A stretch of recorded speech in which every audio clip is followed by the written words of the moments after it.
ಎಸ್.ಎಂ.ಎ. ರಾಮ್ರವರು ಬರೆದಿರುವಂತಹ ಸರಸವಾಣಿಯ ಗಿಣಿಗಳು. ಈ ಕೃತಿಯನ್ನು ಅನುವಾದ ಮಾಡಿರುವವರು ಕೆ. ನಲ್ಲತಂಬಿ. ಕಥೆಯ ಆರಂಭ. ಮಾಹಿಷ್ಮತಿ ನಗರದಲ್ಲಿ ಗಿಣಿಗಳು ಮಾತನಾಡುವ ಮನೆ ಯಾವುದೆಂದು ಯಾರನ್ನು ಕೇಳಿದರೂ ಚಟ್ಟೆಂದು ದಾರಿ ಹೇಳುವರು. ಆ ಮನೆಯ ಗಿಣಿಗಳು ಅಷ್ಟು ಪ್ರಸಿದ್ಧ. ಸುತ್ತಮುತ್ತ ಸುಂದರವಾದ ತೆಂಗಿನ ತೋಪುಗಳು, ತಣ್ಣನೆಯ ತಟಾಕಗಳು ತುಂಬಿರುವ ಆ ನಗರದ ಬೀದಿಯೊಂದರಲ್ಲಿ ಮಂಡನ ಮಿಶ್ರನ ಮಾಳಿಗೆ ಮನೆ ಇತ್ತು. ಆ ಮನೆಯ ಅಂಗಳದ ಸೂರಿನಲ್ಲಿ ತೂಗಾಡುವ ಪಂಜರಗಳಿಂದ ಗಿಣಿಗಳ ಮಾತು ಸದಾ ಕೇಳುತ್ತಿರುವುದು. ಅವನ್ನು ಸಾಧಾರಣವಾದ ಪಾಮರ ಗಿಣಿಗಳೆಂದು ಯಾರೂ ಅಂದುಕೊಳ್ಳಬೇಡಿ. ಅವು ಮಾತನಾಡುವ ಗಿಣಿಗಳು. ಬರೀ ಕಾಡು ಹರಟೆ ಹೊಡೆವ ಗಿಣಿಗಳಲ್ಲ.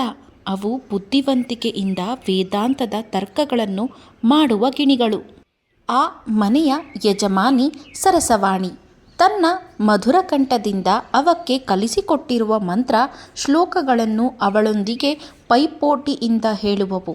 ಮಂಡನ ಮಿಶ್ರ ಇಲ್ಲದಿರುವ ಸಮಯಗಳಲ್ಲಿ ಸರಸವಾಣಿಗೆ ಆ ಮಾತನಾಡುವ ಗಿಣಿಗಳದೇ ಸಾಂಗತ್ಯ. ಗಿಣಿಗಳು ಹೇಳಿದ್ದನ್ನು ಹಾಗೆಯೇ ಪುನರುಚ್ಚಾರ ಮಾಡುವವು ಎಂಬುದೇ ಕಾಲಕಾಲದಿಂದ ಕತೆಗಳಲ್ಲಿ ಬಂದ ನಂಬಿಕೆ. ಆದರೆ ಇವಳ ಗಿಣಿಗಳೋ ಒಂದು ಹೆಜ್ಜೆ ಮುಂದೆ ಹೋಗಿ ಇವಳು ಹೇಳದ್ದನ್ನು ಊಹಿಸಿ ಹೇಳುವಂತಹವು. ಅವುಗಳೊಂದಿಗೆ ಅಂತರಂಗದಲ್ಲಿ ಸಂಭಾಷಣೆ ಮಾಡುವಂತಹವು. ಸಲಿಗೆಯಿಂದ ಪ್ರಶ್ನೆಗಳನ್ನು ಕೇಳುವಂತಹವು. ಅವಳು ಬೇಸರದಿಂದ ಕುಳಿತಿರುವಾಗ ವೇದ ಕವಿತೆಗಳಿಂದ ಏನನ್ನಾದರೂ ತೆಗೆದು ಹೇಳಿ ಅವಳನ್ನು ಹುರಿದುಂಬಿಸುವಂತಹವು. ಬುದ್ಧಿ ಇಲ್ಲದ ಅಲ್ಪ ಪ್ರಾಣಿಗಳಾದ ಗಿಣಿಗಳಿಂದ ನಿಜವಾಗಲೂ ಇವೆಲ್ಲ ಸಾಧ್ಯವೇ ಎಂದು ಸರಸವಾಣಿಯೇ ಅನೇಕ ಸಮಯಗಳಲ್ಲಿ ನಂಬದೆ ಆಶ್ಚರ್ಯ ಚಕಿತಳಾಗುವಳು. ಬಹುಶಃ ಈ ಗಿಳಿಗಳು ಮಾತನಾಡುವುದನ್ನು ತಾನು ಕಲ್ಪಿಸಿಕೊಂಡ ಭ್ರಮೆ ಇರಬಹುದೇ ಎಂದು ಯೋಚನೆಗೆ ತಳ್ಳಿದ್ದುಂಟು. ಅವಳ ಅಂತರಂಗದ ಮಾತುಗಳೇ ಈ ಹಕ್ಕಿಗಳ ಬಾಯಿಂದ ಮಾತುಗಳಾಗಿ ಹೊರಹೊಮ್ಮುತ್ತಿವೆಯೋ? ಹಾಗಿದ್ದರೆ ಆ ಗಿಳಿಗಳು ಅವಳೊಂದಿಗೆ ಅಂತರಂಗವಾಗಿ ಸಂಭಾಷಿಸುವುದು ಬರೀ ಮಾಯೆಯೇ? ಛೆ, ಹಾಗೆಲ್ಲ ಇರಲಾರದು. ಈ ಬದುಕನ್ನು, ಅದರ ನಿತ್ಯ ಕರ್ಮಗಳನ್ನು, ಸುಖ ದುಃಖಗಳನ್ನು ಸತ್ಯವೆಂದು ಒಪ್ಪಿಕೊಂಡು ಪ್ರೀತಿಸುವವಳು. ಸ್ವಲ್ಪ ದಿನಗಳಿಂದ ಸರಸವಾಣಿಯ ನಡವಳಿಕೆಗಳಲ್ಲಿ ಬಹಳವೇ ಬದಲಾವಣೆಗಳು ಕಂಡವು.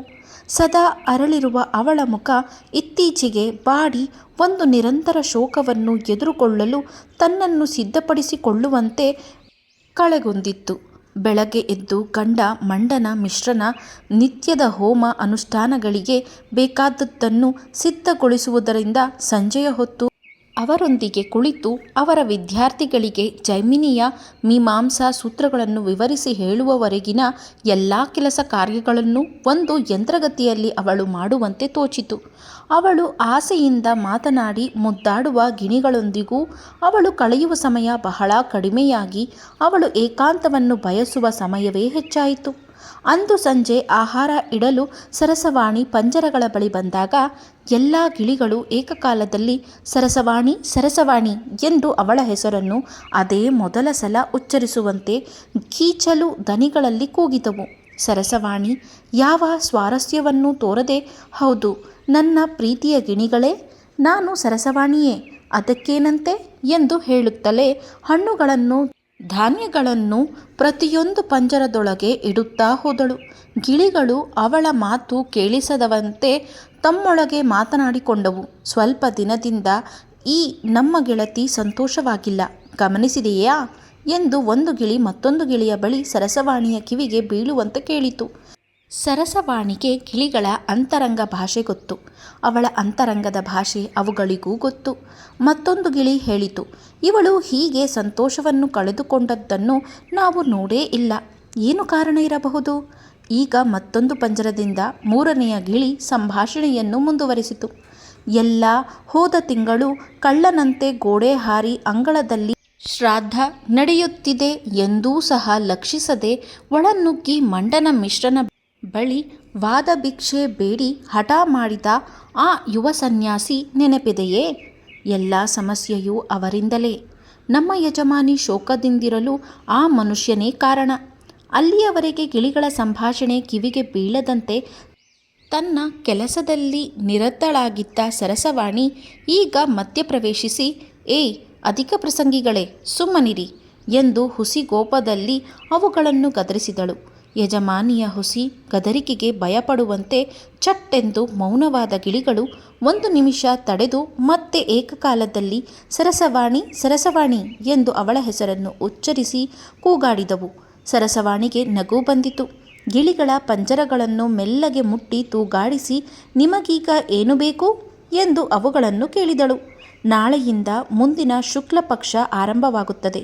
ಸರಿಯಾಗಿ 1 ತಿಂಗಳ ಗಡುವು ಮುಗಿಯುತ್ತದೆ. ಆ ಸನ್ಯಾಸಿ ನೀನು ಕೇಳಿದ ಪ್ರಶ್ನೆಗಳಿಗೆಲ್ಲ ಉತ್ತರ ಕಂಡುಕೊಂಡು ಮತ್ತೆ ಹಿಂತಿರುಗಿ ಬಂದು ನಿನ್ನನ್ನು ವಾದದಲ್ಲಿ ಗೆಲ್ಲುತ್ತಾರೆ ಎಂದು ನಂಬುತ್ತೀಯಾ ಸರಸವಾಣಿ ಎಂದು ಮೊದಲ ಗಿಳಿ ಅವಳನ್ನು ಕೇಳಿತು. ನೀವು ಬಹಳ ಚಾಲಾಕಿ ಗಿಳಿಗಳು. ಮನೆಯಲ್ಲಿ ನಡೆಯುವ ಪ್ರತಿಯೊಂದು ವಿಷಯವನ್ನು ಗಮನಿಸಿರುತ್ತೀರಿ. ನಿಮಗೆ ನಾನು ಕೊಟ್ಟ ಸಲಿಗೆ ಹೆಚ್ಚಾಯಿತೆಂದು ಕಾಣುತ್ತದೆ ಎಂದು ಸರಸವಾಣಿ ಮತ್ತೆ ಹುಸಿಕೋಪ ತೋರಿದಳು. ನಮ್ಮನ್ನು ನೀನು ಇಷ್ಟೊಂದು ಪ್ರೀತಿಯಿಂದ ನೋಡಿಕೊಳ್ಳುತ್ತೀಯೇ, ಎಷ್ಟೊಂದು ಹೇಳಿಕೊಟ್ಟಿರುವೆ. ನಿನಗೆ ಪ್ರತಿ ಉಪಕಾರವಾಗಿ ನಾವು ಅಕ್ಕರೆ ತೋರಿಸಬೇಕಲ್ಲವೇ ಎಂದು ಅವಳನ್ನು ಸಮಾಧಾನ ಮಾಡುವ ದನಿಯಲ್ಲಿ ಹೇಳಿತು 4ನೆಯ ಗಿಳಿ. ಸರಸವಾಣಿ ಈಗ ಮೌನ ತಾಳಿದಳು. ಗಿಳಿಯ ಮಾತುಗಳು ಅವಳನ್ನು ಗಾಢವಾದ ಯೋಚನೆಯಲ್ಲಿ ಮುಳುಗಿಸಿದವು. ಅಲ್ಲಿಂದ ಸರಿದು ಮೆಟ್ಟಿಲು ಹತ್ತಿ ಮಹಡಿಗೆ ಹೋದಳು. ಚಂಚಲವಾದ ವಿವಿಧ ಭಾವನೆಗಳೊಂದಿಗೆ ಕಿಟಕಿಯ ಮೂಲಕ ಹೊರ ಜಗತ್ತನ್ನು ನೋಡುತ್ತಾ ನಿಂತಳು. ದೂರದಲ್ಲಿ ನರ್ಮದೆ ಶಾಂತವಾಗಿ ಹರಿಯುತ್ತಿದ್ದಳು. ಅದರಲ್ಲಿ ದೋಣಿಗಳು ತೇಲುತ್ತಿದ್ದವು.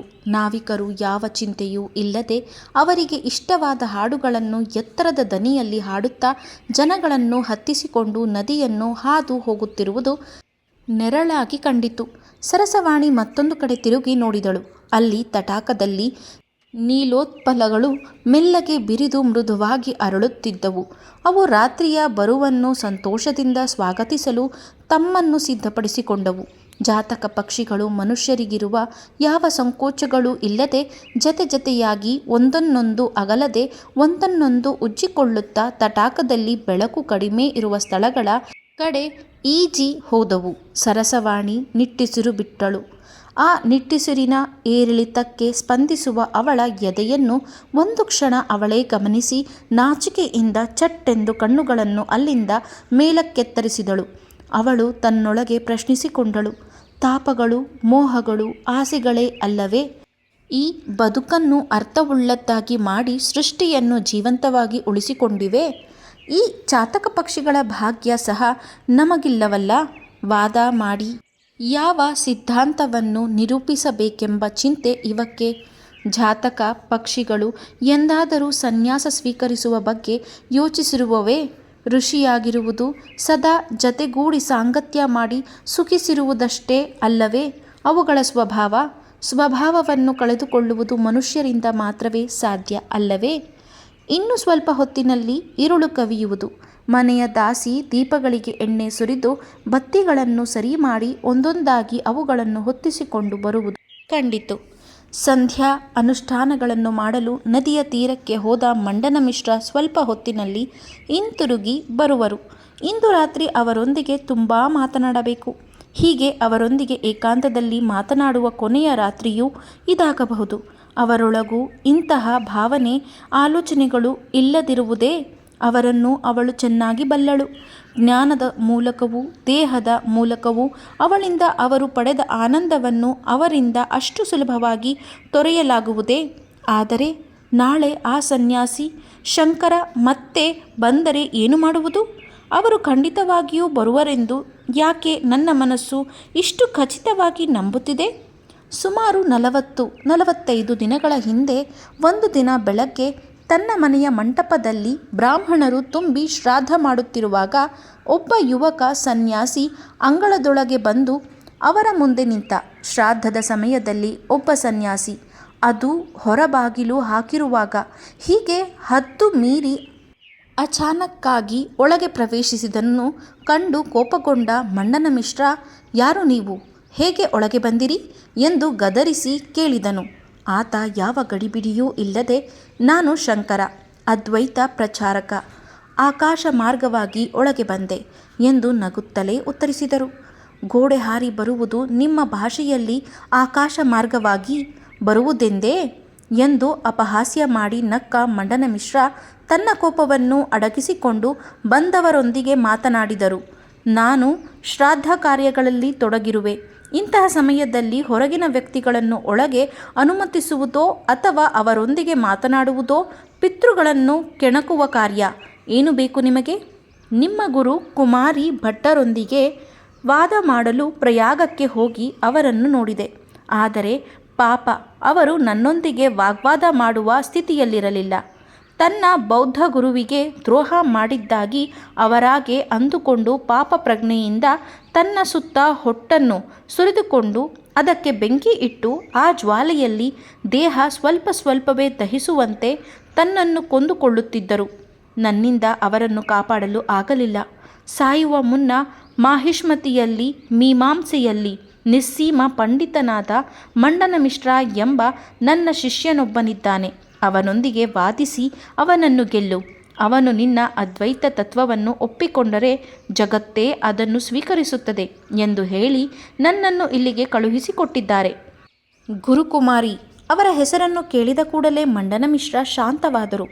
ಕುಮಾರಿಲರ ಹಿಂಸಾತ್ಮಕ ಆತ್ಮಹತ್ಯೆಯಿಂದ ಬಹಳವೇ ನೊಂದುಕೊಂಡ ಮಂಡನಮಿಶ್ರ ತನ್ನ ಗುರುವಿನ ಕೊನೆಯ ಆಸೆಯನ್ನು ನೆರವೇರಿಸುವ ಕರ್ತವ್ಯ ಭಾವನೆಯಿಂದ ಸನ್ಯಾಸಿಯೊಂದಿಗೆ ವಾದ ಮಾಡಲು ಒಪ್ಪಿಕೊಂಡರು.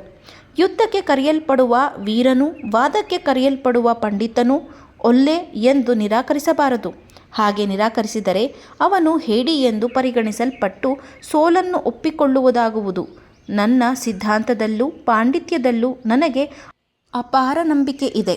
ಆದರೆ ಇಂದು ಶ್ರಾದ್ದದ ದಿನ ಎಂಬುದರಿಂದ ನಾನು ಬೇರೆ ಯಾವ ಕಾರ್ಯವನ್ನು ಮಾಡುವುದು ಶಾಸ್ತ್ರಸಮ್ಮತವಲ್ಲ. ನಾಳೆ ನಮ್ಮ ವಾದವನ್ನು ಆರಂಭಿಸೋಣ ಎಂದು ಅವರು ಉತ್ತರಿಸಿದರು. ಶಂಕರರು ಅದಕ್ಕೆ ಒಪ್ಪಿಕೊಂಡರು. ಆದರೆ ವಾದದ ಅಂತ್ಯದಲ್ಲಿ ಮಂಡನಮಿಶ್ರ ಸೋತರೆ ಅವರು ಅವರ ಕುಟುಂಬವನ್ನು ತ್ಯಜಿಸಿ ಸನ್ಯಾಸವನ್ನು ಸ್ವೀಕರಿಸಿ ತನ್ನ ಶಿಷ್ಯರಾಗಿ ಅದ್ವೈತ ಪ್ರಚಾರಕ್ಕೆ ಸಹಕಾರ ನೀಡಲು ತನ್ನೊಂದಿಗೆ ಬರಬೇಕು ಎಂದು ಶಂಕರರು ನಿಬಂಧನೆ ವಿಧಿಸಿದರು. ತಕ್ಷಣ ಮಂಡನಮಿಶ್ರ, ಹಾಗೆಯೇ ನೀವು ಸೋತರೆ ಈ ಕಾಷಾಯ ವಸ್ತ್ರವನ್ನು ತೊರೆದು ವಿವಾಹ ಮಾಡಿಕೊಂಡು ಸಾಂಸಾರಿಯಾಗಲು ಸಮ್ಮತಿಸುವಿರೇ ಎಂದು ಮರುಪ್ರಶ್ನೆ ಹಾಕಿದರು. ಶಂಕರ, ಆಹಾ, ಅದಕ್ಕೇನಂತೆ, ಒಪ್ಪಿದೆ ಎಂದರು. ಮಂಡನಮಿಶ್ರನು ಉದ್ವೇಗದಲ್ಲಿ ರೋಷ ಉಂಟಾಗಿ ಶಂಕರರ ಷರತ್ತಿಗೆ ಒಪ್ಪಿಕೊಂಡರು. ಶಂಕರ ಈಗ ಮತ್ತೊಂದು ಷರತ್ತನ್ನು ಹೇಳಿದರು. ಹೌದು, ನಿಮ್ಮ ಮಡದಿ ಸರಸವಾಣಿ ನಿಮ್ಮಂತೆಯೇ ಮಹಾಪಂಡಿತಳಂತೆ. ಅವರೇ ಮಧ್ಯಸ್ಥಿಕೆ ವಹಿಸಿ ನಮ್ಮ ವಾದವನ್ನು ಗಮನಿಸಿ ಯಾರು ಗೆದ್ದದ್ದು ಎಂಬ ತೀರ್ಪನ್ನು ಹೇಳಬೇಕೆಂದು ಕುಮಾರಿಲರ ಆಸೆ. ಹೀಗೆ ಮಾತು ಮಾತಿಗೆ ಆ ಆಸಾಮಿ ಕುಮಾರಿಲ ಎಂದು ತನ್ನ ಗುರುವಿನ ಹೆಸರನ್ನು ಹೇಳಿ ತನ್ನ ಬಾಯನ್ನು ಕಟ್ಟಿ ಹಾಕುತ್ತಾನಲ್ಲ ಎಂದು ಮಂಡನಮಿಶ್ರ ಅಂದುಕೊಂಡರು. ಆದರೆ ಈತ ಸನ್ಯಾಸಿ, ನೋಡಲಿಕ್ಕೆ ನಿಜವಾದ ಸನ್ಯಾಸಿಯಂತೆಯೇ ಕಾಣುತ್ತಾರೆ. ನಿಜವಾದ ಸನ್ಯಾಸಿಗಳು ಸುಳ್ಳು ಹೇಳುವುದಿಲ್ಲ. ಅಷ್ಟು ಮಾತ್ರವಲ್ಲ, ತನ್ನ ಮಡದಿಯ ಪಾಂಡಿತ್ಯವನ್ನು ಶ್ಲಾಘಿಸಿ ಮಾತನಾಡಿದ್ದರಲ್ಲಿ ಮಂಡನಮಿಶ್ರನಿಗೆ ಒಳಗೊಳಗೆ ಹೆಮ್ಮೆ ಎನಿಸಿತು. ಮಂಡನಮಿಶ್ರ ಹೆಂಡತಿಯನ್ನು ಕರೆದು ಈ ವ್ಯವಸ್ಥೆಗೆ ಆಕೆಯ ಸಮ್ಮತಿ ಇದೆಯೇ ಎಂದು ಕೇಳಿದರು. ಎಲ್ಲವನ್ನೂ ಕೇಳುತ್ತಿದ್ದ ಸರಸವಾಣಿ ತನ್ನ ಮುಖದಲ್ಲಿ ಯಾವ ಚಂಚಲತೆಯನ್ನೂ ತೋರ್ಪಡಿಸಿಕೊಳ್ಳದೆ ಶಾಂತವಾಗಿ ತಲೆಯಾಡಿಸಿದಳು. ಮಾರನೆಯ ದಿನ ವಾಗ್ಯುದ್ಧ ಪ್ರಾರಂಭವಾಯಿತು. ವಾದ ಹಲವು ದಿನಗಳು ನಡೆಯಿತು. ಒಬ್ಬರಿಗಿಂತ ಮತ್ತೊಬ್ಬರು ನಿಸ್ಸೀಮರಾಗಿ ಕಂಡರು. ಒಂದೊಂದು ಕ್ಷಣಕ್ಕೆ ಒಬ್ಬೊಬ್ಬರು ಬುದ್ಧಿವಂತರಂತೆ ಕಂಡರು. ಈ ಸಮಸ್ಯೆಯನ್ನು ಪರಿಹರಿಸಲು ಸರಸವಾಣಿ ಒಂದು ಉಪಾಯ ಹೂಡಿದಳು. ಇಬ್ಬರ ಕೊರಳಿಗೂ ಒಂದು ಪುಷ್ಪಹಾರವನ್ನು ಹಾಕಿ ಯಾರ ಕೊರಳಿನ ಹೂ ಬೇಗನೆ ಬಾಡಿ ಹೋಗುವುದೋ ಅವರು ತಮ್ಮ ಸೋಲನ್ನು ಒಪ್ಪಿಕೊಳ್ಳಬೇಕು ಎಂದು ಹೇಳಿದಳು. ದುರದೃಷ್ಟದಿಂದ ಮಂಡನಮಿಶ್ರರ ಕೊರಳಿನಲ್ಲಿದ್ದ ಹೂಹಾರ ಒಣಗಲು ಪ್ರಾರಂಭವಾಯಿತು. ಅದನ್ನು ಗಮನಿಸಿದ ಶಂಕರ ಉತ್ಸಾಹದಿಂದ ಸರಸವಾಣಿಯ ಬಳಿ, ಅಲ್ಲಿ ನೋಡು, ನಿನ್ನ ಗಂಡನ ಕೊರಳಿನ ಹಾರ ಮಂಕಾಗುತ್ತಿದೆ. ಅವರು ವಾದ ಮಾಡುವಾಗ ಬಹಳ ಭಾವುಕರಾಗುತ್ತಿದ್ದಾರೆ. ಕೋಪ ಬರುತ್ತಿದೆ. ನನ್ನ ವಾದಗಳನ್ನು ಎದುರಿಸಲು ಬೇಕಾದ ಸರಕು ಅವರಲ್ಲಿ ಕಡಿಮೆಯಾಗುತ್ತಿದೆ. ಅವರು ಭಯಪಡುವಂತೆ ಅನಿಸುತ್ತಿದೆ. ಷರತ್ತಿನ ಪ್ರಕಾರ ಅವರು ತನ್ನ ಸೋಲನ್ನು ಒಪ್ಪಿಕೊಳ್ಳಬೇಕು ಎಂದರು. ಸರಸವಾಣಿಯ ಮುಖ ಆ ಹೂವಿನ ಹಾರದಂತೆ ಬಾಡಲು ತೊಡಗಿತು. ಅವಳು ಒಂದು ನಿರ್ಧಾರಕ್ಕೆ ಬಂದವಳಂತೆ, ಯುವ ಸನ್ಯಾಸಿಯೇ, ನೀವು ಹೇಳುವುದನ್ನು ನಾನು ಒಪ್ಪಿಕೊಳ್ಳುತ್ತೇನೆ. ಒಬ್ಬ ಪ್ರಾಮಾಣಿಕ ನ್ಯಾಯಾಧಿಪತಿಯಾಗಿ ನಾನು ಹೇಳಿದ ಷರತ್ತನ್ನು ನಾನೇ ಮೀರಲಾಗದು. ನನ್ನ ಪತಿ ಸೋತು ಹೋದದ್ದಾಗಿ ನಾನು ಒಪ್ಪಿಕೊಳ್ಳುತ್ತೇನೆ. ಆದರೆ ಒಬ್ಬ ಪತ್ನಿ ಅವಳ ಪತಿಯ ಅರ್ಧ ಎಂದು ಶಾಸ್ತ್ರಗಳು ಹೇಳುತ್ತವೆ. ಆದ್ದರಿಂದ ನಿಮ್ಮ ಜಯ ಅರ್ಧ ಮಾತ್ರವೇ, ಪೂರ್ಣವಲ್ಲ. ಆದ್ದರಿಂದ ನನ್ನೊಂದಿಗೂ ವಾದ ಮಾಡಿ ನನ್ನನ್ನು ಗೆದ್ದರೆ ಮಾತ್ರ ನೀವು ಪೂರ್ಣ ಜಯಶಾಲಿಯಾಗುವಿರಿ. ನನ್ನ ಈ ಪ್ರಶ್ನೆಗಳಿಗೆ ಉತ್ತರ ಹೇಳಿ ಎಂದಳು. ಶಂಕರರ ಬಳಿ ಕಾಮಶಾಸ್ತ್ರಗಳಿಂದ ಕಷ್ಟಕರವಾದ ಪ್ರಶ್ನೆಗಳನ್ನು ಕೇಳಲು ತೊಡಗಿದಳು. ಅವನು ಹೇಳುವಾಗ ಅವಳ ಮುಖದಲ್ಲಿ ಯಾವ ಸಂಕೋಚವೂ ಸಂಕಟವೂ ಗೋಚರಿಸದೆ ಒಬ್ಬ ನಿರ್ಲಿಪ್ತ ಜ್ಞಾನಿಯಂತೆ ಕಂಡಳು. ಶಂಕರರು ಒಂದು ಕ್ಷಣ ಗಾಬರಿಯಾಗಿ ತಮ್ಮ ಕಣ್ಣುಗಳನ್ನು ನೆಲದ ಕಡೆ ತಗ್ಗಿಸಿದರು. ತಾನು ಸನ್ಯಾಸಿ, ಈ ವಿಷಯಗಳಲ್ಲಿ ನನಗೆ ಅನುಭವ ಇಲ್ಲ. ನನಗೆ 1 ತಿಂಗಳು ಅವಕಾಶ ಕೊಡಿ, ನಿಮ್ಮ ಪ್ರಶ್ನೆಗಳಿಗೆ ಉತ್ತರದೊಂದಿಗೆ ಬರುತ್ತೇನೆ ಎಂದರು. ಸರಸವಾಣಿ ಮೆಲ್ಲಗೆ ಮುಗುಳ್ನಗುತ್ತಾ ಸಮ್ಮತಿಯನ್ನು ಸೂಚಿಸಿದಳು. ರಾತ್ರಿ 3ನೆಯ ಜಾವವನ್ನು ತಲುಪುತ್ತಿತ್ತು. ಸರಸವಾಣಿ ಮಂಡನಮಿಶ್ರ ಇಬ್ಬರು ಶಯನ ಕೋಣೆಯಲ್ಲಿ ನಿದ್ದೆ ಬಾರದೆ ಬಹಳ ಸಮಯ ಎಚ್ಚರದಿಂದಿದ್ದರು. ಸರಸವಾಣಿ ಮಂಡನಮಿಶ್ರರ ಅಗಲವಾದ ಎದೆಯ ಮೇಲೆ ತನ್ನ ಮೃದುವಾದ ಕೈಗಳನ್ನು ಇಟ್ಟಿದ್ದಳು. ಮಂಡನಮಿಶ್ರ ಸೂರನ್ನು ನೋಡುತ್ತಾ ಮಂಚದ ಮೇಲೆ ಅಂಗಾತ ಮಲಗಿದ್ದರು. ಮೇಲೆ ಒಳಸೂರಿನಲ್ಲಿ ಮರದಲ್ಲಿ ಕೆತ್ತಿದ್ದ ಶಿಲ್ಪಗಳು ಕೋಣೆಯ ಮಂದ ಬೆಳಕಿನಲ್ಲಿ ನೆರಳಿನ ಆಕಾರದಲ್ಲಿ ಕಂಡವು. ಮಂಡನಮಿಶ್ರ ತನ್ನ ಮೇಲೆ ಹರಡಿಕೊಂಡಿದ್ದ ಸರಸವಾಣಿಯ ತಣ್ಣನೆಯ ಕೈಗಳನ್ನು ಹಿಡಿದು ಸೂರಿನ ಶಿಲ್ಪಗಳಿಂದ ಕಣ್ಣು ತೆಗೆಯದಲೇ, ಸರಸವಾಣಿ, ಈ ಸ್ಪರ್ಶಕ್ಕೆ 14 ಲೋಕವನ್ನು ಬಳುವಳಿ ನೀಡಬಹುದು ಎಂದು ದೀರ್ಘವಾಗಿ ಉಸಿರೆಳೆದು ಅವಳಿಗೆ ಮಾತ್ರ ಕೇಳಿಸುವಂತೆ ಮೆಲ್ಲನೆಯ ದನಿಯಲ್ಲಿ ಹೇಳಿದರು. ಸರಸವಾಣಿ ಹೊರಳಿ ಮಲಗಿ ಅವರ ತೋಳಿನ ಮೇಲೆ ತನ್ನ ತಲೆಯನ್ನಿಟ್ಟು, ಗಂಡಸರು ಬಾಯಿ ಮಾತಿನಲ್ಲಿ ನಿಸ್ಸೀಮರು. ಅವರು ತಮ್ಮ ಪತ್ನಿಯರನ್ನು ಹೊಗಳುವ ಮಾತುಗಳನ್ನೆಲ್ಲ ಸತ್ಯವೆಂದು ತಿಳಿಯಬಾರದು. ಎಂತಹ ದೇವತೆಗಳಾದರೂ ಸಂದರ್ಭ ಒದಗಿದರೆ ಅವರನ್ನು ಹಾಗೆಯೇ ತೊರೆದು ಯಾರಾದರೂ ಸನ್ಯಾಸಿಗಳು ಕರೆದರೆ ಅವರ ಹಿಂದೆ ಹೊರಟು ಹೋಗುತ್ತಾರೆ. ಮಂಡನಮಿಶ್ರ ಎದ್ದು ಮಂಚದ ತಲೆಯ ಭಾಗಕ್ಕೆ ಒರಗಿ ಕುಳಿತುಕೊಂಡರು. ಸರಸವಾಣಿ ತನಗೆ ತಾನೇ, ನಾಳೆಗೆ ಅವರು ಕೇಳಿದ 1 ತಿಂಗಳ ಕಾಲಾವಧಿ ಮುಗಿಯುತ್ತದೆ ಎಂದಳು. ಮಂಡನಮಿಶ್ರ ಅವಳ ತಲೆಯನ್ನು ಪ್ರೀತಿಯಿಂದ ನೇವರಿಸಿದರು. ಶಂಕರ ಹಿಂತಿರುಗಿ ಬರುವರೆಂದು ನೀನು ನಂಬುತ್ತೀಯಾ ಎಂದು ಅವಳ ಬಳಿ ಕೇಳಿದರು. ಸರಸವಾಣಿ ಹೇಳಿದಳು, ಇದನ್ನೇ ಆ ಗಿಣಿಗಳು ನನ್ನ ಬಳಿ ಕೇಳಿದವು. ನೀವು ಈಗ ಕೇಳುತ್ತಿದ್ದೀರಿ. ನೀವೆಲ್ಲ ನನ್ನನ್ನು ಸಂತೈಸಲು ಹೇಳುವ ಮಾತುಗಳಂತೆ ಕಾಣುತ್ತವೆ. ಆದರೆ ಆ ಸನ್ಯಾಸಿಯನ್ನು ನೋಡಿದರೆ ಸಾಮಾನ್ಯ ಮನುಷ್ಯರಂತೆ ಕಾಣುತ್ತಿಲ್ಲ. ಅತಿ ಬುದ್ಧಿವಂತರಂತೆ ಇರುವರು. ಹೇಗೂ ಉತ್ತರಗಳೊಂದಿಗೆ ಅವರು ನಾಳೆ ಬಂದು ಬಿಡುವರು ಎಂದೇ ನನ್ನ ಅಂತರಾತ್ಮ ಹೇಳುತ್ತಿದೆ. ಮಂಡನಮಿಶ್ರ ಸ್ವಲ್ಪ ಸಮಯ ಶಾಂತವಾಗಿದ್ದರು. ಅವರು ಸನ್ಯಾಸಿ, ಅವರಿಂದ ನೀನು ಕೇಳಿದ ವಿಷಯಗಳನ್ನು ಹೇಗೆ ಅನುಭವಪೂರ್ವಕವಾಗಿ ತಿಳಿದುಕೊಂಡು ಬರಲು ಸಾಧ್ಯ ಎಂದವರು ಸ್ವಲ್ಪ ಹಿಂಜರಿಯುತ್ತಾ, ಆದರೆ ಸರಸ, ನೀನು ಒಬ್ಬ ಸನ್ಯಾಸಿಯ ಬಳಿ ಅಂತಹ ಧರ್ಮ ಸಂಕಟದ ಪ್ರಶ್ನೆಗಳನ್ನು ಕೇಳಿದ್ದು ಸರಿಯಲ್ಲ ಎಂದೇ ನನಗೆ ಅನಿಸುತ್ತದೆ ಎಂದರು. ಸರಸವಾಣಿ ಈಗ ಅವರಿಗೆ ಬೆನ್ನು ತೋರಿಸಿ ಮಲಗಿಕೊಂಡಳು. ಆ ಸನ್ಯಾಸಿಯೇ ಅದನ್ನು ಧರ್ಮ ಸಂಕಟ ಅಂದುಕೊಳ್ಳಲಿಲ್ಲ. ನಿಮಗೇನು ಸಮಸ್ಯೆ ಎಂದು ಕೇಳಿದಳು. ನಾನು ಯತಿ, ನನ್ನ ಪರಿಮಿತಿಯಲ್ಲಿ ಬಾರದ ವಿಷಯಗಳನ್ನು ನೀನು ವಾದಕ್ಕೆ ತರುವುದು ಸರಿಯಲ್ಲ ಎಂದು ಯಾಕೆ ಅವರು ಹೇಳಲಿಲ್ಲ? 1 ತಿಂಗಳು ಅವಕಾಶ ಕೊಡಿ, ಅನುಭವ ಜ್ಞಾನದಿಂದ ನಾನು ಅರಿತುಕೊಂಡು ಬರುತ್ತೇನೆ ಎಂದು ಏತಕ್ಕೆ ಹೇಳಬೇಕು? ಎಲ್ಲವನ್ನೂ ಅನುಭವಿಸಿಯೇ ತಿಳಿದುಕೊಳ್ಳಬೇಕೆಂಬ ಕಾನೂನು ಇದೆಯೇ? ಉದಾಹರಣೆಗೆ, ಮರಣದ ಬಗ್ಗೆ ಪ್ರಶ್ನೆ ಕೇಳಿದರೆ ನಾನು ಅನುಭವಿಸಿ ತಿಳಿದುಕೊಂಡು ಬರುತ್ತೇನೆ ಎಂದು ಹೇಳುತ್ತಾರೆಯೇ? ಮಂಡನಮಿಶ್ರನಿಗೆ ಏನು ಉತ್ತರ ಕೊಡಬೇಕೆಂದು ತಿಳಿಯಲಿಲ್ಲ. ಅವರು ಮಾತಿನ ದಿಕ್ಕನ್ನು ಬದಲಾಯಿಸಲು ಬಯಸಿದರು. ಬುದ್ಧಿಯನ್ನು ರೂಪವನ್ನು ಒಂದಾಗಿ ಬೆರೆಸಿ ಬ್ರಹ್ಮ ನಿನ್ನಂತಹ ಹೆಣ್ಣನ್ನು ಬಹಳ ಅಪರೂಪವಾಗಿ ಸೃಷ್ಟಿಸಿದ್ದಾನೆ. ಶಂಕರ ನಾಳೆ ಬರದಿದ್ದರೆ ಇಂತಹ ಅದ್ಭುತವಾದ ಸೃಷ್ಟಿಯೊಂದಿಗೆ ಕೂಡಿರುವ ಆನಂದವನ್ನು ನಾನು ನಿರಂತರವಾಗಿ ಉಳಿಸಿಕೊಳ್ಳುವೆ. ಹಾಗೊಮ್ಮೆ ಬಂದೇ ಬಿಟ್ಟರೆ ನಿನ್ನನ್ನು 1 ತಿಂಗಳು ಹೆಚ್ಚಾಗಿ ಉಳಿಸಿಕೊಂಡ ಸಂತೋಷದಿಂದ ಅವರೊಂದಿಗೆ ಹೊರಟು ಬಿಡುವೆ. ಸರಸವಾಣಿ ಈಗ ಸ್ವಲ್ಪ ಕೋಪ ಬೆರೆತ ದನಿಯಲ್ಲಿ ಅವರೊಂದಿಗೆ ಮಾತನಾಡಿದಳು. ನನ್ನ ಮೇಲೆ ಅಷ್ಟೊಂದು ಆಸೆಯೇ ನಿಮಗೆ? ಹಾಗಾದರೆ ವಾದದಲ್ಲಿ ಸೋತರೆ ಸನ್ಯಾಸ ಸ್ವೀಕರಿಸಬೇಕೆಂದು ಶಂಕರ ವಿಧಿಸಿದ ನಿಯಮವನ್ನು ಯಾಕೆ ಒಪ್ಪಿಕೊಂಡಿರಿ? ಹಾಗೆ ಒಪ್ಪಿಕೊಳ್ಳುವ ಮೊದಲು ನನ್ನ ಅಭಿಪ್ರಾಯವನ್ನು ಕೇಳಬೇಕೆಂದು ನಿಮಗೆ ಅನಿಸಲಿಲ್ಲವೇ? ಸನ್ಯಾಸಿಗಳಿಗೆ ಮಾತ್ರವೇ ಅದ್ವೈತವನ್ನು ಹರಡುವ ಯೋಗ್ಯತೆ ಇರುವುದು, ಸಕಲವೂ ಒಂದೇ ಎಂದು ಹೇಳಿಕೊಳ್ಳುವುದಲ್ಲವೇ ಅವರ ಅದ್ವೈತ ಸಿದ್ಧಾಂತ? ಹಾಗಾದರೆ ಅದ್ವೈತಿಗಳಿಗೆ ಗಂಡು ಹೆಣ್ಣು, ಸನ್ಯಾಸಿ ಸಂಸಾರಿ ಎಂಬ ಭೇದ ಭಾವಗಳು ಹೇಗೆ ಬರಲು ಸಾಧ್ಯ? ಅವರು ಮದುವೆ ಮಾಡಿಕೊಳ್ಳದೆ ಸನ್ಯಾಸ ಸ್ವೀಕರಿಸಿ ಊರೂರು ಅಲೆದು ಅದ್ವೈತ ಪ್ರಚಾರ ಮಾಡುತ್ತಾರೆ. ಆದ್ದರಿಂದ ಯಾರಿಗೂ ಯಾವ ಸಮಸ್ಯೆಯೂ ಇಲ್ಲ.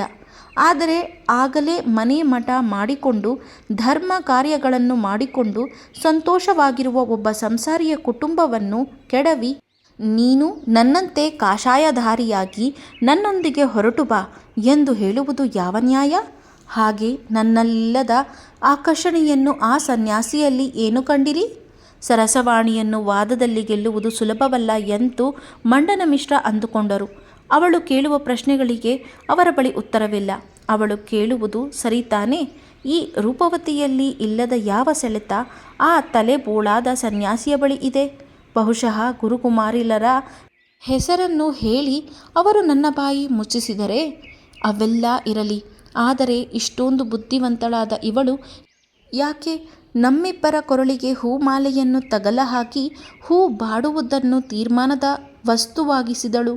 ಪುಷ್ಪ ಎಂದರೆ ಅದು ಯಾವಾಗಲಾದರೂ ಬಾಡಲೇಬೇಕಲ್ಲವೇ? ವಾದ ಎಂದು ಬಂದರೆ ಕೋಪ, ವೇಗ ಎಲ್ಲ ಬರದೇ ಇರುತ್ತದೆಯೇ? ವಾದದಲ್ಲಿ ವಿಷಯ ಮುಖ್ಯವೇ? ಇಲ್ಲ ವಾದ ಮಾಡುವ ರೀತಿ ಮುಖ್ಯವೇ? ಆ ಸಮಯದಲ್ಲಿ ಅಲ್ಲದಿದ್ದರೆ ಇನ್ನಷ್ಟು ಸಮಯ ಕಳೆದ ನಂತರ ಆ ಸನ್ಯಾಸಿಗೂ ಕೋಪ ಬಂದಿರುತ್ತಿತ್ತು. ಬಹುಶಃ ಅವಳನ್ನು ಕೇಳದೆ ಸನ್ಯಾಸ ಸ್ವೀಕರಿಸುವ ಷರತ್ತಿಗೆ ನಾನು ಒಪ್ಪಿಕೊಂಡದ್ದು ಅವಳ ಸ್ವಾಭಿಮಾನಕ್ಕೆ ಧಕ್ಕೆ ಉಂಟು ಮಾಡಿದೆ, ಅಥವಾ ನಾನು ಅವಳಿಗೆ ಬೇಸರ ಮಾಡಿದೆನೋ? ಹೇಗಾದರೂ ಹಾಳಾಗಿ ಹೋಗಲಿ ಎಂದು ತೀರ್ಮಾನಿಸಿಬಿಟ್ಟಳೇ? ಛೇ, ಹಾಗಿರಲಾರದು. ಹಾಗಿದ್ದರೆ ನನ್ನನ್ನು ಕಳೆದುಕೊಳ್ಳುವುದರಲ್ಲಿ ಯಾಕಿವಳು ಅಷ್ಟೊಂದು ಶೋಕವನ್ನು, ಕೋಪವನ್ನು ವ್ಯಕ್ತಪಡಿಸುತ್ತಾಳೆ? ಅಷ್ಟು ಮಾತ್ರವಲ್ಲ, ಹೆಣ್ಣಿಗೆ ಅನುಗುಣವಾದ ಸಾಂಪ್ರದಾಯಿಕ ಅಡೆತಡೆಗಳನ್ನು ಮೀರಿ ಎಲ್ಲಿಯವರೆಗೆ ಎಲ್ಲೂ ಕಂಡರಿಯದ ಕೌತುಕವಾಗಿ ಕಾಮಶಾಸ್ತ್ರದ ಬಗ್ಗೆ ಒಬ್ಬ ಸನ್ಯಾಸಿಯ ಬಳಿ ಬಹಿರಂಗ ಸಭೆಯಲ್ಲಿ ಧೈರ್ಯವಾಗಿ ಪ್ರಶ್ನಿಸಿದಳಲ್ಲವೇ? ಈ ಚಾತುರ್ಯ ನನ್ನನ್ನು ಹೇಗಾದರೂ ಅವಳ ಬಳಿ ಉಳಿಸಿಕೊಳ್ಳಬೇಕೆಂಬ ಆಸೆಯಿಂದ ತಾನೇ? ಅದರ ನಂತರ ಅವರಿಬ್ಬರೂ ಏನೂ ಮಾತನಾಡಲಿಲ್ಲ. ಮಂಡನ ಮಿಶ್ರ ಮೌನವಾಗಿ ಮಂಚದ ಮೇಲೆ ಒರಗಿಕೊಂಡೇ ಸೂರ್ಯನ ಕಡೆ ನೋಟವನ್ನು ಬೀರಿದರು. ಹೊರಗೆ ಕತ್ತಲು ಕವಿದಿತ್ತು. ದೂರದಲ್ಲಿ ಅಲ್ಲಲ್ಲಿ ತಾರೆಗಳಂತೆ ಸಣ್ಣ ಸಣ್ಣ ಚುಕ್ಕಿಗಳು ಮಿನುಕುತ್ತಿದ್ದವು. ಅವು ಮನೆಗಳ ಮೇಲೆ ಬೆಳಗಿರುವ ದೀಪಗಳಾಗಿರಬೇಕು.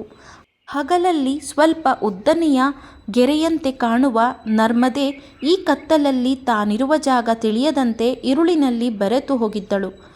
ಹಗಲೆಲ್ಲ ಅವಳ ಮೇಲೆ ಎಡೆ ಇಲ್ಲದೆ ಅಡ್ಡಾದಿಡ್ಡಿಯಾಗಿ ತೇಲುತ್ತಾ ಹಾದು ಹೋಗುವ ದೋಣಿಗಳು ಮೂರನೆಯ ಈ ಜಾವದ ರಾತ್ರಿಯಲ್ಲಿ ತೀರಗಳಲ್ಲಿ ಕಟ್ಟಲ್ಪಟ್ಟು ಆರ್ಭಟವಿಲ್ಲದೆ ಒಂದು ಪಕ್ಕದಲ್ಲಿ ಬಿದ್ದುಕೊಂಡಿರುವವು. ಬಹಳಷ್ಟು ನಾವಿಕರು ಆ ದೋಣಿಯಲ್ಲಿಯೇ ಮಲಗಿ ನಿದ್ರಿಸುತ್ತಿರಬಹುದು. ಬೆಳಗಾದ ಕೂಡಲೇ ಅವರು ಎಚ್ಚರಗೊಂಡು ತಮ್ಮ ಬೆಳಗಿನ ಶೌಚ ಕಾರ್ಯಗಳನ್ನು ಮುಗಿಸಿ ಎಂದಿನಂತೆ ಜನಗಳನ್ನು ಹತ್ತಿಸಿಕೊಂಡು ಯಾವ ಚಿಂತೆಯೂ ಇಲ್ಲದೆ ಹಾಡುಗಳನ್ನು ಹಾಡುತ್ತಾ ಈ ನರ್ಮದೆಯನ್ನು ದಾಟಲು ತೊಡಗುವರು. ನಾವಿಕರು ಪಾಮರರು, ಯಾವ ಶಾಸ್ತ್ರವನ್ನೂ ಅರಿಯದವರು. ಆದರೂ ನರ್ಮದೆಯನ್ನು ಹಾಯುವುದು ಅವರಿಗದೆಷ್ಟು ಸುಲಭವಾಗಿದೆ. ಮಂಡನ ಮಿಶ್ರ ಅವರ ನೋಟವನ್ನು ಸರಸವಾಣಿಯ ಕಡೆ ತಿರುಗಿಸಿದರು. ಅವಳು ಈಗ ಗಾಢ ನಿದ್ದೆಯಲ್ಲಿದ್ದಳು. ಮಂಡನ ಮಿಶ್ರರು ತಮ್ಮ ಕಣ್ಣುಗಳನ್ನು ಬಿಗಿಯಾಗಿ ಮುಚ್ಚಿಕೊಂಡು ಕೆಳಗೆ ಸರಿದು ಆರಾಮವಾಗಿ ಮಲಗಿಕೊಂಡರು. ಯಾವಾಗ ನಿದ್ದೆ ಬರುವುದೆಂದು ತಿಳಿಯದು. ಮುಚ್ಚಿದ ಕಣ್ಣುಗಳೊಳಗೆ ನರ್ಮದೆ ಬಳಕುತ್ತಾ ಕುಲುಕುತ್ತಾ ಹರಿದಳು. ಅವಳ ಮೇಲೆ ದೋಣಿಗಳು ಅನಾಯಾಸವಾಗಿ ಅಡ್ಡಾದಿಡ್ಡಿ ಅಲೆಯುತ್ತಿದ್ದವು. ಮಾರನೆಯ ದಿನ ಬೆಳಗಾಗಿ 1 ಗಳಿಗೆ ಆಗಿತ್ತು. ಮಂಡನ ಮಿಶ್ರರ ಮಾಳಿಗೆಯ ಅಂಗಳದ ಗಿಳಿಗಳು ದಿಢೀರೆಂದು ರೆಕ್ಕೆಗಳನ್ನು ಬಡಿಯುತ್ತಾ ಶಬ್ದ ಮಾಡಿದವು. ಒಳಗೆ ಕೆಲಸ ಮಾಡುತ್ತಿದ್ದ ಸರಸವಾಣಿಯ ಮನಸ್ಸು ಚುರ್ ಎನ್ನಲು ಹೊರಗೆ ಬಂದು ನೋಡಿದಳು. ಅವಳನ್ನು ನೋಡಿದ ಕೂಡಲೇ ಗಿಳಿಗಳು ಎಂದಿನಂತೆ ಏಕಕಾಲದಲ್ಲಿ ಸರಸವಾಣಿ ಸರಸವಾಣಿ ಎಂದು ಅವಳ ಹೆಸರನ್ನು ಉಚ್ಚರಿಸುತ್ತಾ ಕಿರುಚಿದವು. ಕಾರಣವಿಲ್ಲದೆ ಈ ಗಿಳಿಗಳು ಇಷ್ಟೊಂದು ಶಬ್ದ ಮಾಡುವುದಿಲ್ಲ ಎಂಬುದು ಅವಳಿಗೆ ಗೊತ್ತು. ಅವಳು ಹೊಸಿಲಿನ ಕಡೆ ನೋಡಿದಳು. ಅವಳು ಹೆದರಿದ್ದು ಘಟಿಸಿಯೇ ಬಿಟ್ಟಿತು. ಆ ಘಟಿಂಗ ಸನ್ಯಾಸಿ ಬಾಗಿಲನ್ನು ತೆರೆದುಕೊಂಡು ಮುಗುಳ್ನಗುತ್ತಾ ಒಳಗೆ ಬರುತ್ತಿದ್ದರು. ಈ ಸಲ ಅವರು ಒಳಗೆ ಬರಲು ಅಂದಿನಂತೆ ಆಕಾಶ ಮಾರ್ಗ ಬೇಕಿರಲಿಲ್ಲ. ಅವರ ಕಾಲುಗಳು ಭೂಮಿಗೆ ಇಳಿದಿತ್ತು. ಒಳಾಂಗಣದಲ್ಲಿ ಎದುರೆದುರು ಮಣೆಗಳ ಮೇಲೆ ಸರಸವಾಣಿಯೂ ಶಂಕರರು ಕುಳಿತುಕೊಂಡರು. ಮಂಡನ ಮಿಶ್ರ ಸ್ವಲ್ಪ ದೂರದಲ್ಲಿ ಕುಳಿತುಕೊಂಡರು. ಕೆಲವು ಕ್ಷಣಗಳು ಅಂಗಳದಲ್ಲಿ ಒಂದು ಬಗೆಯ ನೀರವಂತೆ ಆವರಿಸಿತ್ತು. ಶಂಕರ ಮೌನವನ್ನು ಕೆಡವಿ ಸರಸವಾಣಿಯ ಕಡೆ ನೋಟ ಬೀರಿ ಮಾತನಾಡಲು ಪ್ರಾರಂಭಿಸಿದರು. ನಾನು ಹಿಂತಿರುಗಿ ಬರುವುದಿಲ್ಲ ಎಂದಲ್ಲವೇ ನೀವೆಲ್ಲರೂ ಅಂದುಕೊಂಡಿರಿ. ಆದರೆ ಕಾಲದ ಕಟ್ಟಳೆಯನ್ನು ಯಾರಿಂದ ಗೆಲ್ಲಲು ಸಾಧ್ಯ? ಸರಸವಾಣಿ ತನ್ನ ಮನಸ್ಸಿನ ಯಾವ ಚಂಚಲತೆಗಳನ್ನು ತೋರ್ಪಡಿಸದೆ ಮೃದುವಾಗಿ ಅವರನ್ನು ನೋಡಿ ಮುಗುಳ್ನಕ್ಕಳು. ಶಂಕರ ಮುಂದುವರಿಸಿದರು. ಸರಸವಾಣಿ, ನೀನು ಕೇಳಿದ ಆ ಪ್ರಶ್ನೆಗಳಿಗೆ ಉತ್ತರಗಳನ್ನು ನಾನು ಅನುಭವಪೂರ್ವಕವಾಗಿ ಹುಡುಕಿ ಅರಿತು ಬಂದಿದ್ದೇನೆ. ಹೇಳುತ್ತೇನೆ ಕೇಳು ಎಂದವರು ಹಿಂದೆ ಅವಳು ಕೇಳಿದ್ದ ಕಾಮಶಾಸ್ತ್ರದ ಬಗೆಗಿನ ಶೃಂಗಾರ ರಸದ ವಿವರಣೆಗಳನ್ನು ಕೂಲಂಕುಷವಾಗಿ ಒಂದು ಉಪನ್ಯಾಸದಂತೆ ವಿವರಿಸುತ್ತಾ ಹೋದರು. ಸರಸವಾಣಿ ಕಣ್ಣನ್ನು ನೇಲಕ್ಕೆ ತಗ್ಗಿಸಿ ಕುಳಿತಿದ್ದಳು. ಶಂಕರರು ಹೇಳಿ ಮುಗಿಸಿದ ಮೇಲೆ ಅವಳು ತಲೆ ಎತ್ತಿ ಅವರನ್ನು ನೋಡಿದಳು. ಇನ್ನೂ ಏನಾದರೂ ಪ್ರಶ್ನೆಗಳಿವೆಯೇ ಎಂದು ಮೆಲ್ಲಗೆ ನಗುತ್ತಾ ಅವಳನ್ನು ಕೇಳಿದರು. ಅವಳು ಹೇಳಿದಳು, ಒಂದೇ ಒಂದು ಪ್ರಶ್ನೆ ಇದೆ ಯುವ ಯೋಗಿಯೇ. ಆದರೆ ಇವು ನಮ್ಮ ವಾದದೊಂದಿಗೆ ವಾದದ ನಿಬಂಧನೆಗಳಿಗೋ ಸಂಬಂಧವಿಲ್ಲದ್ದು. ನಾನು ಕೇಳಿದ ಪ್ರಶ್ನೆಗಳಿಗೆ ನೀವು ಉತ್ತರವನ್ನು ಹುಡುಕಿಕೊಂಡು ತಂದಿರುವುದು ಮಾತ್ರವೇ ನನಗೆ ಮುಖ್ಯವಾಗಬೇಕೇ ಹೊರತು ಈ ಉತ್ತರಗಳನ್ನು ನೀವು ಹೇಗೆ ಗಳಿಸಿದಿರಿ ಎಂಬುದರ ಬಗ್ಗೆ ನನಗೆ ಅಕ್ಕರೆ ಇರಬಾರದು. ಆದರೂ ನನ್ನ ಕುತೂಹಲ ಇದಕ್ಕೆ ಅಡ್ಡಿಯಾಗಿದೆ. ಆದ್ದರಿಂದ ಕೇಳದೇ ಇರಲು ಆಗುತ್ತಿಲ್ಲ. ಸನ್ಯಾಸಿಯಾದ ನಿಮಗೆ ನಿಮ್ಮ ಸನ್ಯಾಸಕ್ಕೆ ಯಾವ ಭಂಗವೂ ಬಾರದಂತೆ ಈ ಅನುಭವ ಹೇಗೆ ಸಾಧ್ಯವಾಯಿತು ಎಂದು ನಾನು ತಿಳಿದುಕೊಳ್ಳಲು ಬಯಸುತ್ತೇನೆ. ಈ ಪ್ರಶ್ನೆಗೆ ನೀವು ಉತ್ತರ ಹೇಳಲೇಬೇಕೆಂಬ ಕಡ್ಡಾಯವಿಲ್ಲ. ಶಂಕರ ಕೆಲವು ಕ್ಷಣಗಳು ಶಾಂತವಾಗಿದ್ದರು. ಅವಳ ಕಣ್ಣುಗಳನ್ನು ನೇರವಾಗಿ ಸಂಧಿಸುವುದನ್ನು ತಪ್ಪಿಸುತ್ತಾ ಅವರು ಮಾತನಾಡಿದರು. ನನ್ನ ಈ ಶರೀರವನ್ನು ಎಂದಿನಂತೆ ನಾನು ಪರಿಶುದ್ಧವಾಗಿಯೇ ಇಟ್ಟಿರುವೆ. ಅದರ ಬಗ್ಗೆ ನಿಮಗೆ ಯಾವ ಸಂಶಯವೂ ಬೇಡ. ಅದು ಹೇಗೆ ಸಾಧ್ಯ ಎಂದು ನೀವು ಕೇಳಬಹುದು. ಮನಸ್ಸಿದ್ದರೆ ಮಾರ್ಗ ಉಂಟು ಅಲ್ಲವೇ? ಅನುಭವ ಜ್ಞಾನವನ್ನು ಹುಡುಕಿಕೊಂಡು ನಾನು ದಿಕ್ಕು ತೋಚದೆ ನಿಂತಿದ್ದಾಗ ಕಾಡಿಗೆ ಬೇಟೆಯಾಡಲು ಬಂದ ಅಮರುಗ ಎಂಬ ಯುವರಾಜನ ಶವ ದಾರಿಯಲ್ಲಿ ಕಂಡಿತು. ಆಗ ನನಗೆ ಒಂದು ಯೋಚನೆ ಹೊಳೆಯಿತು. ಇವನ ದೇಹದ ಮೂಲಕ ನಾನೇಕೆ ಅಂತಃಪುರದ ಸ್ತ್ರೀಯರೊಂದಿಗೆ ದಾಂಪತ್ಯ ರಹಸ್ಯವನ್ನು ಅನುಭವಿಸಿ ತಿಳಿದುಕೊಳ್ಳಬಾರದು ಎಂದು ಅಂದುಕೊಂಡೆ. ನನ್ನ ದೇಹವನ್ನು ನನ್ನ ಶಿಷ್ಯರ ರಕ್ಷಣೆಯಲ್ಲಿರಿಸಿ ನನ್ನ ತಪೋಬಲದಿಂದ ಬರೀ ಆತ್ಮವಾಗಿ ನಾನು ಆ ರಾಜನ ದೇಹದೊಳಗೆ ಪ್ರವೇಶಿಸಿದೆ. ಅವನ ರಾಜ್ಯಕ್ಕೆ ಹೋಗಿ ಅವನ ಪಟ್ಟದ ರಾಣಿಯರೊಂದಿಗೆ ಉಳಿದ ಅಂತಃಪುರದ ಹೆಣ್ಣುಗಳೊಂದಿಗೆ ಶೃಂಗಾರ ರಸ ಕಲಿತೆ. ಅವರಿಗೂ ಸಂತೋಷವನ್ನು ನೀಡಿದೆ. 1 ತಿಂಗಳ ಅವಧಿ ಮುಗಿದ ಕೂಡಲೇ ಅವನ ದೇಹವನ್ನು ತ್ಯಜಿಸಿ ನನ್ನ ಹಳೆಯ ದೇಹಕ್ಕೆ ಮರಳಿದೆ. ಆತ್ಮವು ಸುಖ ದುಃಖ ಎಂಬ ಯಾವ ದೋಷಗಳಿಗೂ ತುತ್ತಾಗದು ಎಂಬುದರಿಂದ ನನ್ನ ಆತ್ಮ ಹಾಗೆಯೇ ಕಳಂಕವಿಲ್ಲದೆ ಉಳಿದಿದೆ. ಅನುಭವಿಸಿದ್ದು ಮತ್ತೊಬ್ಬರ ಶರೀರವಾದ್ದರಿಂದ ನನ್ನ ಶರೀರವೂ ಕಳಂಕಗೊಳ್ಳದೆ ಇದೆ. ಸರಸವಾಣಿ ಯಾವ ಉತ್ತರವನ್ನೂ ಹೇಳಲಿಲ್ಲ. ಅವಳ ರೆಪ್ಪೆಗಳು ಆ ಹಕ್ಕಿಗಳ ರೆಕ್ಕೆಗಳಂತೆಯೇ ಪಟಪಟನೆ ಬಡಿದುಕೊಂಡವು. ಕಣ್ಣಾಲಿಗಳಲ್ಲಿ ಹನಿಗಳು ತೇಳುವಾಗಿ ತುಂಬಿ ನಿಂತಿತು. ಏನನ್ನೂ ಮಾತನಾಡದೆ ತನ್ನ ಆಸನದಿಂದ ಎದ್ದು ನಿಂತು ಅವಳು ಮಂಡನ ಮಿಶ್ರನನ್ನು ನೋಡಿದಳು. ಅವರ ಮುಖ ಕಳೆಗೊಂದಿತ್ತು. ಅವರು ತನ್ನ ಮಡದಿಯ ಮುಖ ನೋಡುವ ಧೈರ್ಯವಿಲ್ಲದೆ ತಲೆ ತಗ್ಗಿಸಿ ನಿಂತಿದ್ದರು. ಶಂಕರರೂ ಸಹ ಎದ್ದು ನಿಂತರು. ಒಂದು ದೊಡ್ಡ ಕೆಲಸವನ್ನು ಸಾಧಿಸಿದ ಹೆಮ್ಮೆ ಅವರ ಮುಖದಲ್ಲಿ ಕಂಡಿತು. ಅವರು ಹಸನ್ಮುಖರಾಗಿಯೇ ಇದ್ದರು. ಅವರ ಮಟ್ಟಿಗೆ ಅವರ ಬದುಕಿನ ಕ್ರಮಗಳಲ್ಲಿ ಯಾವ ವ್ಯತ್ಯಾಸವೂ ಉಂಟಾಗುವುದಿಲ್ಲ. ಅವರ ಶಿಷ್ಯರ ಸಂಖ್ಯೆಯಲ್ಲಿ 1 ಹೆಚ್ಚಾಗುತ್ತದೆ ಎಂಬುದರ ಹೊರತು. ಮಂಡನ ಮಿಶ್ರ ಒಳಗೆ ಹೋಗಿ ಕಾವಿ ಉಡುಪು ಧರಿಸಿ ಸನ್ಯಾಸಿಯ ರೂಪ ತಾಳಿ ಬಂದು ಶಂಕರರ ಮುಂದೆ ನಿಂತರು. ಸರಸವಾಣಿಯ ಬಳಿ ಹೇಗೆ ವಿದಾಯ ಹೇಳುವುದೆಂಬ ಸಂಕಟದೊಂದಿಗೆ ಅವರು ಅವಳ ಸಮೀಪಕ್ಕೆ ಹೋದರು. ಅವಳು ಅವರನ್ನು ನೋಡಲು ಬಯಸದವಳಂತೆ ಅಂಗಳದ ಕಿಟಕಿಯ ಮೂಲಕ ದೂರದಲ್ಲಿ ಕಾಣುವ ನರ್ಮದೆಯ ಪ್ರವಾಹವನ್ನು ನೋಡುತ್ತಾ ನಿಂತಳು. ಸನ್ಯಾಸಿಯಾದ ಮೇಲೆ ಹೆಂಡತಿ ಮಕ್ಕಳು ಎಂಬ ಯಾವ ಸಂಬಂಧಗಳನ್ನು ನಮ್ಮ ಮನಸ್ಸಿನಲ್ಲಿ ಹೊತ್ತು ಬರಲಾಗದು. ಮಂಡನ ಮಿಶ್ರರೇ, ಈ ಕ್ಷಣದಿಂದ ಆಕೆ ನಿಮ್ಮ ಮಡದಿಯೋ ನೀವು ಆಕೆಯ ಗಂಡನೋ ಅಲ್ಲ ಯಾರ ಬಳಿಯೂ ಹೇಳಿಕೊಳ್ಳದೆ, ಯಾರನ್ನು ಹಿಂತಿರುಗಿ ನೋಡದೆ ನನ್ನೊಂದಿಗೆ ನನ್ನ ಹಾದಿಯಲ್ಲಿ ನಡೆದು ಬನ್ನಿ ಎಂದು ಶಂಕರರು ಅವರ ಕೈಗಳನ್ನು ತಮ್ಮ ಕೈಗಳಲ್ಲಿ ಹಿಡಿದು ಬಾಗಿಲ ಕಡೆಗೆ ನಡೆಯಲು ತೊಡಗಿದರು. ಆ ಸಂದರ್ಭದಲ್ಲಿ ಹೊರಗಿನ ಅಂಗಳದಲ್ಲಿ ಸುತ್ತಲೂ ತೂಗಾಡುತ್ತಿದ್ದ ಪಂಜರಗಳಿಂದ ಸರಸವಾಣಿಯ ಗಿಳಿಗಳು ರೆಕ್ಕೆಗಳನ್ನು ಬಹಳ ಆಕ್ರೋಶದಿಂದ ಬಡಿಯುತ್ತಾ ಆ ಸಣ್ಣ ಜಾಗದಲ್ಲಿಯೇ ಹಾರಾಡಿ ತಿರುಗುತ್ತಾ ಆರ್ಭಟಿಸಿದವು. ಪಂಜರಗಳೆಲ್ಲವೂ ಅಲ್ಲೋಲ ಕಲ್ಲೋಲವಾದವು. ಆ ಜಾಗವೆಲ್ಲ ಗಿಳಿಗಳ ಕಿರುಚಾಟದಿಂದ ತುಂಬಿ ಗಲಿಬಿಲಿಯಾಯಿತು. ಸರಸವಾಣಿ ಕಿರುಚಾಟವನ್ನು ಕೇಳಿ ಗಿಳಿಗಳು ಇದ್ದೆಡೆಗೆ ಬಂದಳು. ಆದರೆ ಅವಳು ಗಿಳಿಗಳಿಗೆ ಏನನ್ನೂ ಹೇಳಲಿಲ್ಲ. ಗಿಳಿಗಳು ತಮ್ಮೊಳಗೆ ಎಲ್ಲರ ಕಿವಿಗಳಿಗೂ ಬೀಳುವಂತೆ ಎತ್ತರದ ದನಿಯಲ್ಲಿ ಮಾತನಾಡಿಕೊಂಡವು. ಒಂದು ಗಿಳಿ ಕೇಳಿತು, ಇದು ಸರಿಯಲ್ಲ ಸರಸವಾಣಿ, ಹೇಗೆ ಇದಕ್ಕೆ ಸಂಬಂಧಿಸಿದಳು? ಅವಳೇಕೆ ಏನೂ ಮಾತನಾಡದೆ ಸುಮ್ಮನಿದ್ದಾಳೆ? ಅದಕ್ಕೆ ಮತ್ತೊಂದು ಗಿಳಿ ಉತ್ತರ ನೀಡಿತು, ಅವಳು ಮಾತನಾಡದಿದ್ದರೆ ಏನಂತೆ, ನಾವು ಮಾತನಾಡೋಣ. ನಾವಲ್ಲವೇ ಅವಳು, ಅವಳಲ್ಲವೇ ನಾವು? ಅವಳ ದನಿಯಲ್ಲಿ ನಾವು ಮಾತನಾಡುವ, ನಾವವಳ ಮನಸ್ಸನ್ನು ಅರಿತವರಲ್ಲವೇ? ಈಗ ನಾವು ಅವಳಿಗೆ ದನಿಯಾಗೋಣ. ಎಲ್ಲ ಗಿಳಿಗಳು ಈಗ ತಮ್ಮ ದನಿಯನ್ನು ಸರಸವಾಣಿಯ ದನಿಯಂತೆ ಬದಲಾಯಿಸಿಕೊಂಡಂತೆ ಕಂಡವು. ಸರಸವಾಣಿಯಂತಹ ಒಂದು ನಿಧಿಯನ್ನು ತೊರೆದು ಹೋಗಲು ಮಂಡನ ಮಿಶ್ರರಿಗೆ ಹೇಗೆ ಮನಸ್ಸಾಯಿತು?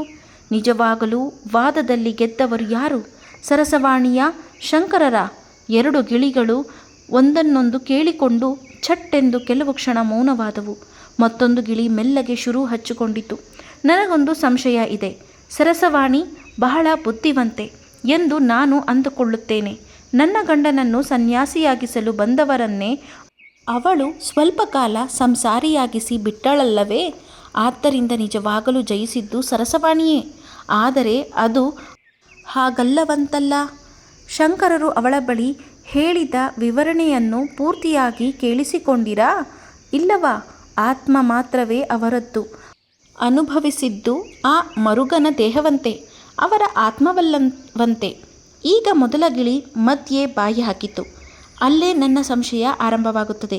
ದೇಹವನ್ನು ತೊರೆದು ಹೊಸ ದೇಹದೊಂದಿಗೆ ಅನುಭವಿಸಿ ಮತ್ತೆ ಅಲ್ಲಿಂದ ಹೊರಬಂದ ಮೇಲೆ ಆ ಹೊಸ ದೇಹದಲ್ಲಿದ್ದ ಆತ್ಮ ಅನುಭವಗಳನ್ನು ಹೇಗೆ ನೆನಪಿಟ್ಟುಕೊಳ್ಳಲು ಸಾಧ್ಯ? ಅದು ಮಾತ್ರವಲ್ಲ, ಜೀವಾತ್ಮನೂ ಪರಮಾತ್ಮನೂ ಬೇರೆ ಬೇರೆ ಅಲ್ಲ ಎಂದಲ್ಲವೇ ಅವರ ಅದ್ವೈತ ಹೇಳುತ್ತದೆಯೇ? ಹಾಗಾದರೆ ದೇಹ ಬೇರೆ ಆತ್ಮ ಬೇರೆ ಎಂದು ಹೇಗಾಗುತ್ತದೆ? ರಾಜನ ದೇಹದೊಂದಿಗೆ ಅನುಭವಿಸಿದರೇನು, ಸನ್ಯಾಸಿಯ ದೇಹದೊಂದಿಗೆ ಅನುಭವಿಸಿದರೇನು? ಎಲ್ಲ ಒಂದೇ ಅಲ್ಲವೇ? ಅದಕ್ಕೇಕೆ ಹೀಗೆ ಮತ್ತೊಂದು ದೇಹದೊಳಗೆ ಹೋಗಿ ನುಸುಳಿಕೊಂಡು ಮತ್ತೆ ಹೊರಬರುವ ಬೇಕಲ್ಲದ ದೊಂಬರಾಟವಾಡಿ ಎರಡೂ ದೇಹಗಳನ್ನು ಹಿಂಸೆಗೆ ಒಳಗಾಗಿಸುವುದು?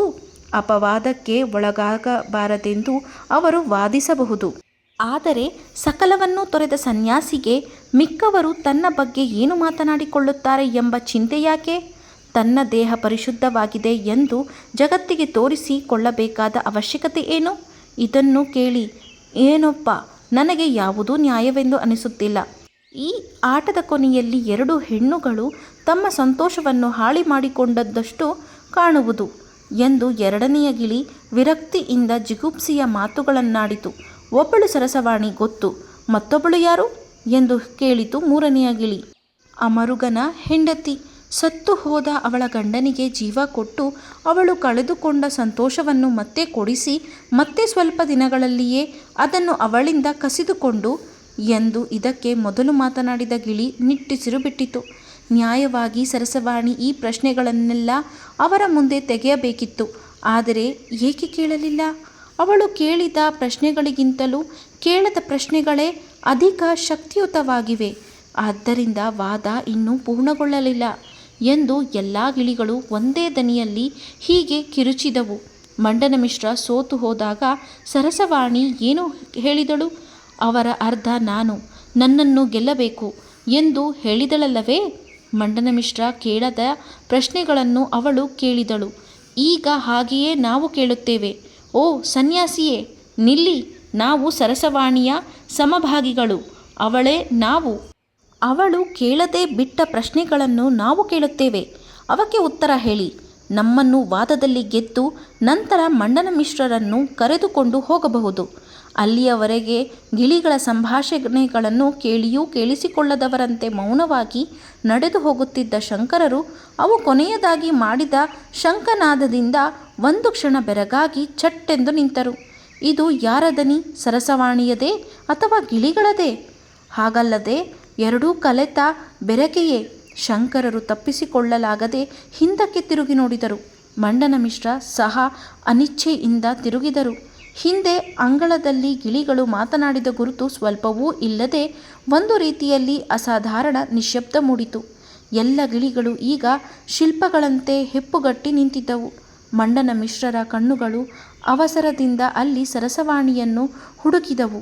ಅವಳು ಆ ಗಿಳಿಗಳ ಮಧ್ಯೆ ಶಿಲೆಯಂತೆ ಹೆಪ್ಪುಗಟ್ಟಿ ನಿಂತಿದ್ದಳು.